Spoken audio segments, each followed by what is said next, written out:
Hello friends, welcome to must बनो। This is Anshul. दोस्तों, आज हम इंपॉर्टेंट क्वेश्चन की सीरीज देखेंगे। इसमें कुछ क्वेश्चंस हैं जो बहुत इंपॉर्टेंट हैं और प्रीवियस ईयर हैं। ये क्या है? प्रीवियस ईयर क्वेश्चन है।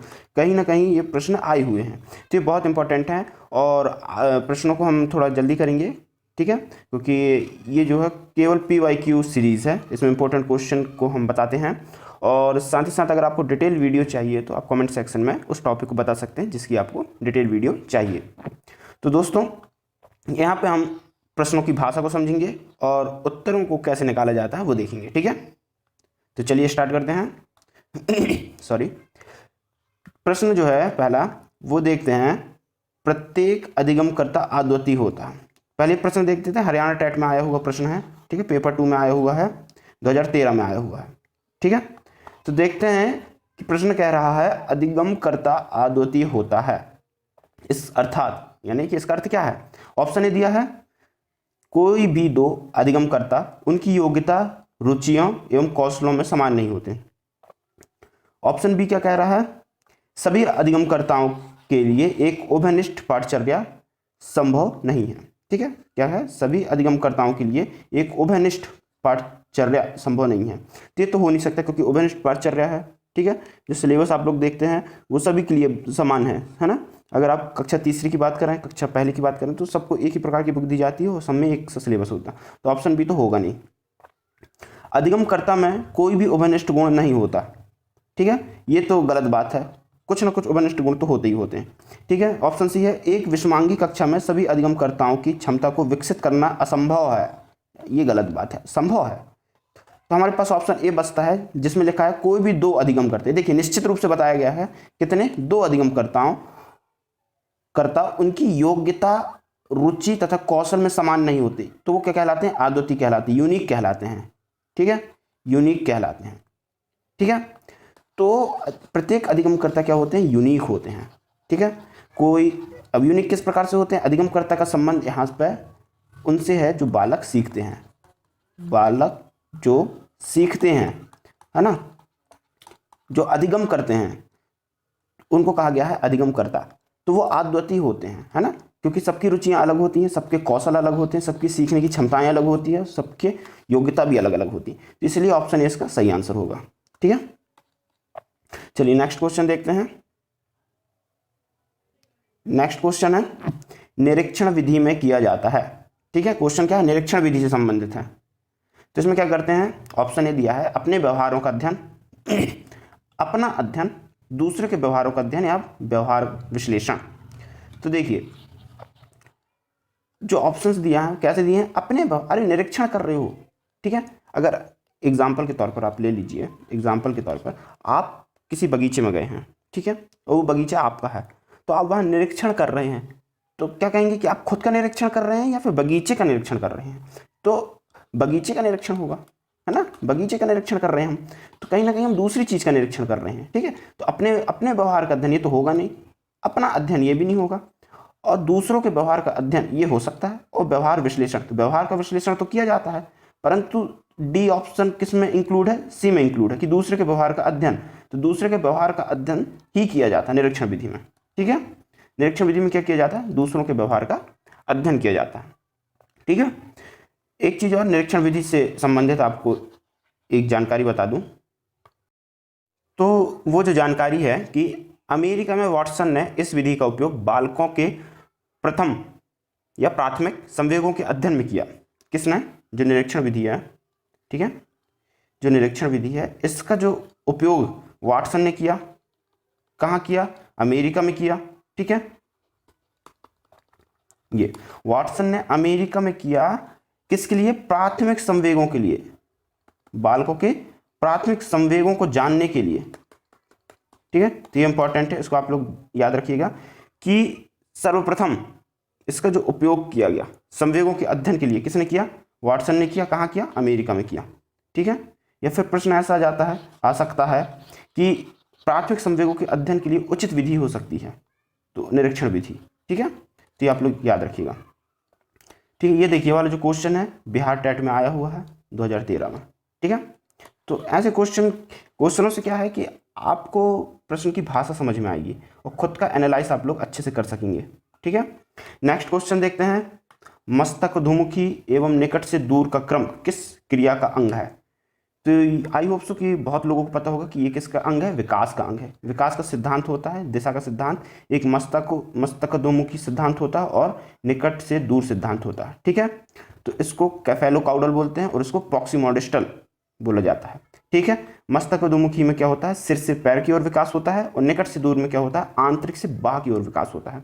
ठीक है, तो आई होप सो कि आप लोगों की ये चीज़ें क्लियर हो गई होगी। तो ये दो सिद्धांत हैं। देखिए, अगर आपको किसी भी टॉपिक में डिटेल में वीडियो चाहिए तो आप लोग जरूर से जरूर कमेंट करिए कि सर हमें इस टॉपिक में डिटेल में वीडियो चाहिए। ठीक है, अपन अभी क्वेश्चन सीरीज कर रहे हैं तो ज़्यादा डिटेल में जाने की आवश्यकता है नहीं अपन को। ठीक है, अपन प्रश्नों की प्रकृति समझने की कोशिश कर रहे हैं और प्रश्नों को कैसे हल किया जाता है वो मैं आप लोगों को समझा रहा हूँ। ठीक है, चलिए नेक्स्ट प्रश्न देखते हैं। नरेश और मुकेश की आयु समान है। ठीक है, उनके सामाजिक एवं मानसिक विकास में काफ़ी अंतर है। ये विकास के निम्न सिद्धांत के कारण होता है। ठीक है, क्या है, जो नरेश है और जो मुकेश है इनकी आयु समान है। मान लो ये अड़ोस पड़ोस में रहते हैं नरेश मुकेश, इनकी आयु क्या है, समान है, परंतु उनकी जो सामाजिक और मानसिक विकास है वो क्या है, काफ़ी अंतर है।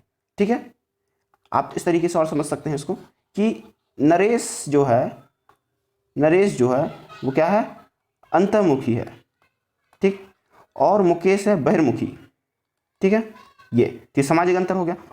मानसिक अंतर हम ये समझ सकते हैं कि ये नरेश जो है अंतर्मुखी के साथ साथ मंद बुद्धि वाला है। ठीक, और बहिर्मुखी वाला क्या है, इसको हम सामान्य बुद्धि मान लेते हैं। ठीक, तो ये मानसिक, अब दोनों अलग अलग हैं। आयु क्या है इनकी समान है परंतु वो सामाजिक रूप से अलग है। ठीक है, ये तो व्यक्तित्व गुण हो गए, अंतर्मुखी और बहिर्मुखी। सामाजिक रूप से अलग मतलब इसको भी माना जा सकता है, अंतर्मुखी सामाजिक गुण होता है और एक बहिर्मुखी भी माना जाता है। ठीक है, तो मानसिक विकास में काफी अंतर। तो विकास के किस सिद्धांत में होगा, निश्चित तथा पूर्व कथित प्रतिरूप का सिद्धांत नहीं, क्योंकि हम इसमें पूर्व कथित की बात कहीं आई नहीं है तो ऑप्शन ए तो होगा नहीं। ठीक है, परिमार्जिता का सिद्धांत, एकीकृत की कोई बात नहीं हुई यहाँ पे, एकीकृत की कोई बात नहीं हुई है, इसलिए यहाँ पे परिमार्जिता जैसे तो कुछ होगा नहीं। व्यक्तिगत का सिद्धांत है ना, और ऑप्शन डी किया समान प्रतिमान का। समान प्रतिमान का सिद्धांत ये होता है कि जो विकास का चक्र है वो समान सब जगह एक सा होगा। ठीक है, बच्चा पहले रेंगेगा, फिर चलेगा, फिर दौड़ेगा। तो विश्व के कोई भी बच्चा होगा, विश्व का कहीं पे भी पैदा होगा बच्चा, तो पहले वो हमेशा रेंगेगा, फिर चलेगा, फिर दौड़ेगा। तो ये समान प्रतिमान का सिद्धांत कहलाता है। ठीक है, तो इसका जो सही आंसर होगा व्यक्तिगत का सिद्धांत। जो व्यक्तिगत होती है ना, तो सबका अलग अलग होता है कि नरेश का अलग है, मुकेश का अलग है, व्यक्तिगत रूप से इनके विकास में अंतर पाया गया है। इसलिए इसको हम क्या बोलेंगे कि ये जो प्रश्न दिया गया है, नरेश और मुकेश की आयु समान है, उनके सामाजिक और मानसिक विकास में काफ़ी अंतर है, तो ये जो सिद्धांत है वो किसके कारण है, व्यक्तिगत का सिद्धांत। ठीक है, व्यक्तिगतता का सिद्धांत बोलते हैं। तो यही होता है, जो इंडिविजुअल इनके जो गुण हैं विकास के वो क्या है, अलग अलग है सामाजिक और मानसिक रूप से। ठीक है, यहाँ संवेगिक रूप से भी आ सकता है, प्रश्न में संवेगिक रूप से भी आ सकता है, आर्थिक रूप से तो नहीं आएगा, संवेगिक रूप से आ सकता है और शारीरिक रूप से आ सकता है। ठीक है, तो अगर सामाजिक और मानसिक की जगह संवेगिक या फिर शारीरिक रूप से आए तो इसका उत्तर क्या होगा, हमेशा व्यक्तिगतता का सिद्धांत। ठीक है, चलिए नेक्स्ट देखते हैं। बहुत सिंपल प्रश्न है। ठीक है, बहुत सिंपल प्रश्न है।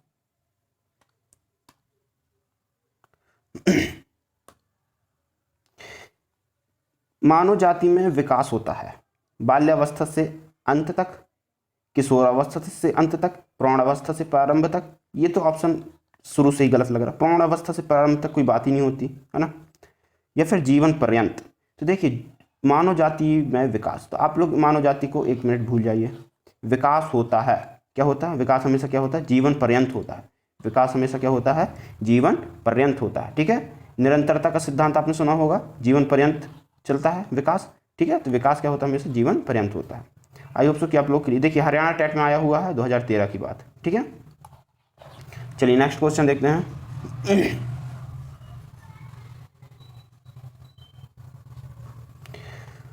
नेक्स्ट क्वेश्चन है, निम्न में से विकास का कौन सा सिद्धांत गलत है।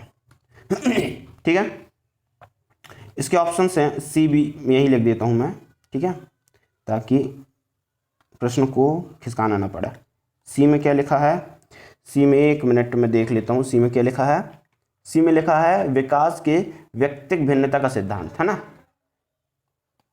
व्यक्तिक भिन्नता, ठीक है, का सिद्धांत। और ऑप्शन डी क्या लिखा है? ऑप्शन डी लिखा है पूर्व कथित, पूर्व कथित, ठीक। तो देखिए निम्न में से विकास का कौन सा सिद्धांत गलत है पूछा है। क्या पूछा है? गलत। यह सतत प्रक्रिया है, विकास सतत प्रक्रिया है, ये सिद्धांत है निरंतरता का सिद्धांत, ये तो बिल्कुल सही है। जब प्रश्न में पूछा कि कौन सा सिद्धांत क्या है, गलत है, तो सही है, तो अब ये तो अपना उत्तर नहीं होगा क्योंकि ये सही बात है। हमको क्या छांटना है? गलत चीज छांटना है। विकास संयोगों का परिणाम है, ये थोड़ा सा मिस्टेक लग रहा है। चलिए देखते हैं नेक्स्ट। व्यक्तिक भिन्नता का सिद्धांत, अभी हमने पिछले प्रश्न में पढ़ा व्यक्तिक भिन्नता का सिद्धांत, है ना। रमेश और मुकेश की बात हमने जब की थी, तो ये सिद्धांत होता है, तो ऑप्शन सी इसका आंसर नहीं होगा, ऑप्शन ए भी नहीं था। पूर्व कथित, तो विकास को हम पूर्व कथित संभावित बातों से बता सकते हैं, तो ऑप्शन डी भी इसका नहीं होगा। तो इसका जो सही आंसर होगा ऑप्शन बी होगा। विकास संयोगों का परिणाम है, ये गलत बात है। विकास संयोगों का परिणाम तब होता है जब परिपक्वता और प्लस शिक्षण जब अगर लिखा रहता। विकास, परिपक्वता और शिक्षण का संयोग है ना, या इनका परिणाम है, तो हम कह सकते हैं कि ये बात सही है। परंतु यहाँ पे केवल विकास संयोगों का परिणाम लिखा, तो ये बात गलत है, ठीक है। यहाँ पे अगर नोट करके लिखा रहता परिपक्वता और शिक्षण, तो हम मान सकते थे कि इसका उत्तर कुछ और होता, परंतु यहाँ पे कोई ऐसा नोट करके लिखा नहीं है। और बाकी ऑप्शनों को देखने से हमको वो 100% श्योर लगे, तो इसलिए हमारा उत्तर क्या होगा? बी होगा, ठीक है। देखिए जबकि संयोगों का परिणाम तो होता ही होता है कहीं ना कहीं से, परंतु संयोगों का परिणाम के हिसाब से यहाँ पे कुछ मेंशन नहीं है, इसलिए अपना उत्तर क्या हो जाएगा? बी हो जाएगा, ठीक है। चलिए नेक्स्ट क्वेश्चन देखते हैं।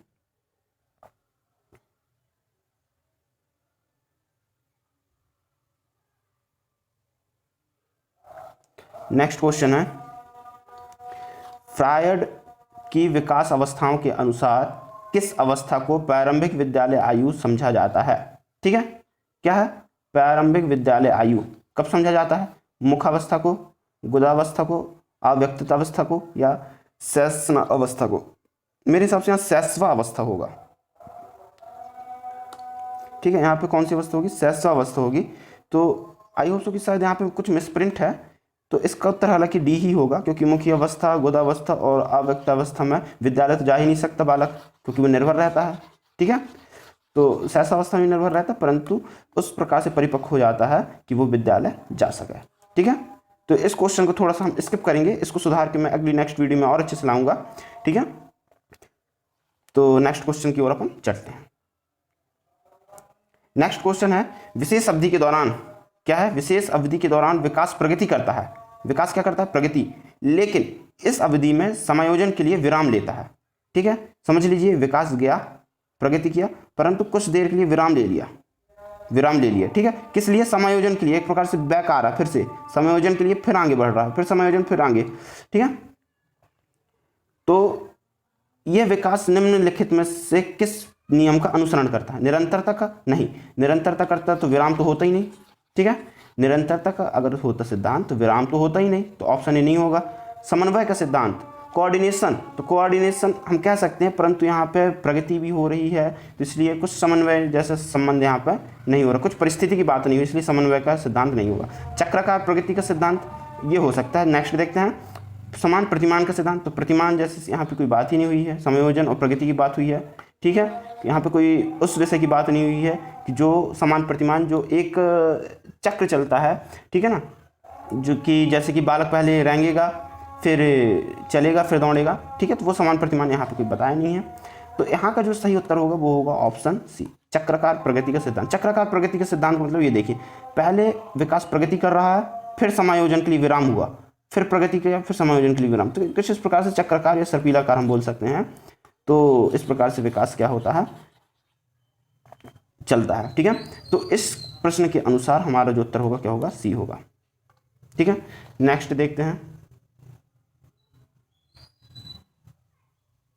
नेक्स्ट जो प्रश्न है, किसने कहा?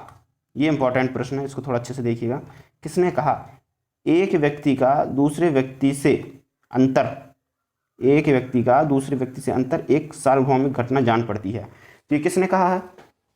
ऑप्शन ए है वुडवर्थ, ठीक, ऑप्शन बी है स्किनर, ऑप्शन सी है टाइलर, या ऑप्शन डी है क्रोकरो। देखिए सीजी टेट में आया हुआ प्रश्न है, ठीक है। तो इसका जो सही आंसर है वो है टाइलर। ठीक है, टाइलर ने बोला है एक व्यक्ति का दूसरे व्यक्ति में जो अंतर है वो एक सार्वभौमिक घटना जान पड़ती है। ठीक है, विकास के संबंध में है, तो इसका जो सही आंसर होगा क्या होगा, टाइलर होगा इसका सही आंसर। ठीक है, ऑप्शन सी। नेक्स्ट क्वेश्चन देखते हैं। नेक्स्ट क्वेश्चन थोड़ा सरल क्वेश्चन है और ये आने की संभावना इन क्वेश्चनों की ज़्यादा रहती है। ठीक है, क्योंकि ये थोड़ा अप्लाइड बेस्ड रहते हैं, उस अपन शिक्षक बनने वाले हैं तो उस हिसाब से ये क्वेश्चन आने की संभावना बढ़ जाती है। देखते हैं, बच्चों के विकास के सिद्धांत को समझना शिक्षक की सहायता करता है ना। शिक्षक की क्या करता है, सहायता करता है। किस चीज़ में सहायता करता है देखेंगे, शिक्षार्थी की विभिन्न अधिगम शैली को प्रभावित रूप से संबोधित करने में, बिल्कुल इसको हम मानेंगे ऑप्शन ए को। बाकी ऑप्शन हम ये पढ़ते हैं, जो बेस्ट होगा हम उसको टिक लगाएंगे। ठीक है, शिक्षार्थी की आर्थिक पृष्ठभूमि को पहचानने में, नहीं ये गलत बात है। और आर्थिक पृष्ठभूमि से शिक्षक का कोई संबंध नहीं, तो इसलिए ऑप्शन बी को काट देंगे। शिक्षार्थी के सामाजिक स्तर को पहचानने में, तो सामाजिक स्तर को पहचानने के लिए विकास के सिद्धांतों को समझना, ये गलत बात है। ठीक है, तो विकास के सिद्धांत को समझने के लिए हमको सामाजिक स्तर के लिए आवश्यकता नहीं है। ऑप्शन डी देखते हैं, शिक्षार्थी को क्यों पढ़ना चाहिए, यह औचित्य स्थापित करने के लिए। तो ये विकास के सिद्धांत की जानकारी के लिए ये उचित नहीं होता। तो ऑप्शन ए देखते हैं, शिक्षार्थियों की विभिन्न अधिगम शैली को प्रभावी रूप से संबोधित करना। जब विकास अच्छा होगा तो अधिगम अच्छा होगा। ठीक है, उसकी शैली को पहचान पाएंगे कि वो किस प्रकार से बालक सीख पाएगा। ठीक है, तो इसका जो सही आंसर होगा ऑप्शन ए होगा कि शिक्षार्थी को विभिन्न अधिगम शैलियों को प्रभावित रूप से संबोधित करने में विकास सिद्धांत को समझना शिक्षक के लिए वो सहायता करता है। ठीक है, चलिए नेक्स्ट क्वेश्चन देखते हैं। ये अंतिम क्वेश्चन है और इम्पॉर्टेंट क्वेश्चन है। देखिए, पिछला जो क्वेश्चन आया था वो यूके टेट में आया था। यूके टेट का मैं उत्तराखंड टेट से है। ठीक है, 2014 में पूछा गया था, पिछले प्रश्न की बात है। ठीक है, अब देखते हैं 27वां नंबर प्रश्न क्या लिखा है, मनोसामाजिक सिद्धांत निम्न में से किस पर बल देता है। अच्छा, आप लोग कमेंट में जरूर बताइए कि जो मनोसामाजिक सिद्धांत है वो किसने दिया है। मनोसामाजिक सिद्धांत किसने दिया है वो आप लोग कमेंट में बताइएगा। ठीक है, तो निम्न में से मनोसामाजिक सिद्धांत निम्न में से किस पर बल देती है, उद्दीपन एवं प्रतिक्रिया पर, यानी कि एस और आर पर। तो मनोसामाजिक सिद्धांत एस आर पर बल नहीं देता। ठीक, सीखने का सिद्धांत होता तो हम कह सकते थे लिंगी एवं प्रसुप्ति स्तर, तो मनोलैंगिक जब सिद्धांत आता तब ये होता, तो ऑप्शन बी भी नहीं होगा। उद्यम के मुकाबले में हीनता का स्तर, ये हो सकता है। नेक्स्ट देखते हैं, क्रिया प्रसूत अनुबंधन से, ये भी सीखने संबंधित है, तो ये तो ऑप्शन सी इसका क्या होगा, सही होगा, उद्यम। ठीक है, ऑप्शन सी क्या होगा, सही होगा कि उद्यम के मुकाबले में हीनता का स्तर, ये मनोसामाजिक से संबंधित, मनोसामाजिक सिद्धांत से संबंधित है। ठीक है, और भी सारे स्तर होते हैं, अगर आपको मनोसामाजिक सिद्धांत की डिटेल वीडियो चाहिए तो आप लोग कमेंट में बता सकते हैं। तो आई होप सो कि आपकी आज की वीडियो आपको अच्छी लगी होगी। So thank you so much. ऐसी वीडियो देखने के लिए आप चैनल को सब्सक्राइब करें, दोस्तों को शेयर करें, वीडियो को लाइक करें और टॉपिक को कमेंट में ज़रूर बताइए कि आपको कौन सी डिटेल टॉपिक में वीडियो चाहिए या फिर किस टॉपिक से आपको इंपॉर्टेंट प्रश्न चाहिए, ये भी आप लोग बता सकते हैं। तो मिलते हैं नेक्स्ट वीडियो में। जय हिंद, वंदे मातरम।